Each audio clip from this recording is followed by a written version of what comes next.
Hey, what's up? Today I'm going to talk about how I approach my sales calls and how I plan to adjust that moving forward, or at least try it out differently moving forward. Right now, my sales process consists of a 5 to 10 minute discovery call, which then feeds into a 20 to 30 minute longer call, which is a vision call, but also a sales call, and then a photo shoot. Um, right now, I am calling people as soon as they submit their contact form on our website from our meta advertising ad. And I'm finding lately that a lot of people are picking up the phone and they are receptive to paying my $10 deposit. But how I'm going about them paying that deposit is as follows. I'm getting on the call with them, I'm talking them through the offer just to make sure they understand. I'm qualifying them with checking if they have the budget, authority, need, and it's the right timing for them. This is how I qualify them, and then I'm like, okay, I don't say it this way, but in my head, I'm like, all right, you qualify, I'm gonna send, and then I say, like, hey, I'm gonna send you my studio agreement and $10 invoice. Try to take care of it before your vision call. The idea is to try to close them on the lead magnet before they even get on the vision call, so uh, I don't have to say anything about that on the vision call, but on the vision call, I can just focus on upselling them before they come into the studio. But I'm finding that uh, telling them on the phone, like, hey, I'm going to send you an invoice and a studio agreement, doesn't have a high success rate, meaning that a lot of times, like, we'll talk about it and I'll get a soft yes. And, like, people say yes all the time on the phone, but, like, you don't really like say words don't mean anything until they press pay on the invoice, until they press sign on the studio agreement, right? And a lot of people say yes, yes, yes, and then the actions that follow proclaim no, no, no, I don't care. They ghost me and I never hear from them again. So I realize that I'm an idiot because I'm not selling them on the phone. Sorry. Um, So what I'm going to try to do moving forward is get their credit card information over the phone. I think it should be an easy sell because it's $10, but um, I think it will qualify and or not qualify a lot of people.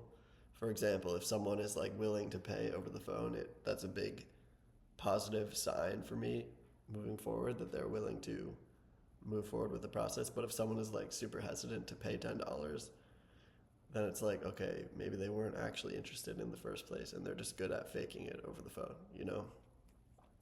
And for those people, maybe, and by the way, I'm just speaking out loud here, I'm just brainstorming. I don't know really what's best practice or what's going to work.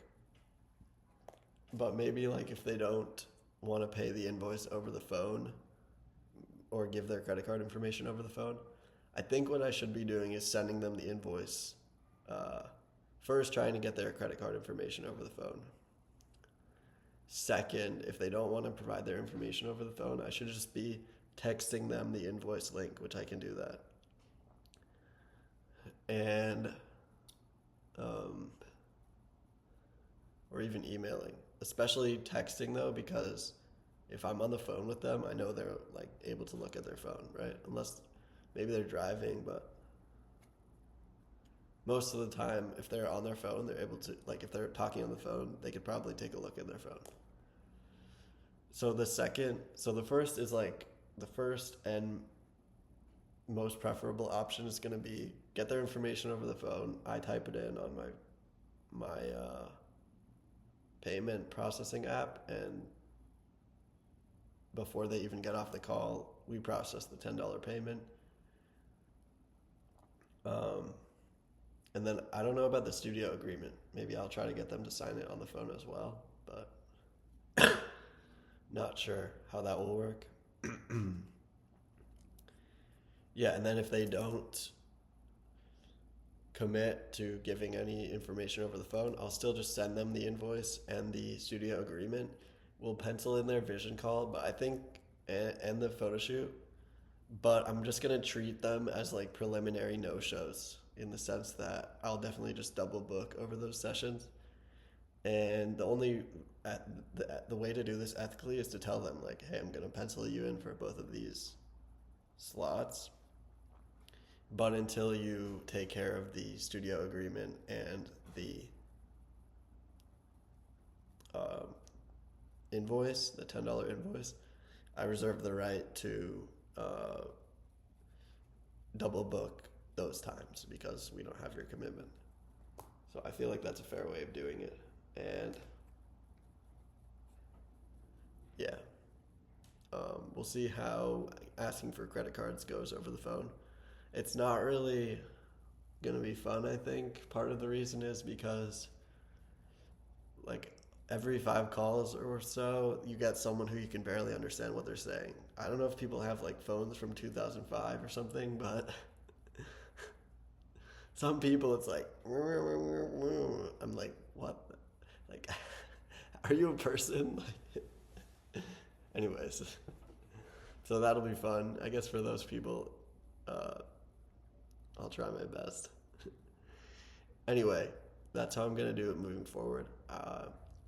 Today is Sunday, February 23rd. You're probably gonna see this in the future because I've been scheduling videos forward. But yeah, I'll probably make an update on how this is going in, I don't know, a week or two, a few weeks. Um, if you have any questions, let me know. It's fun seeing people's feedback.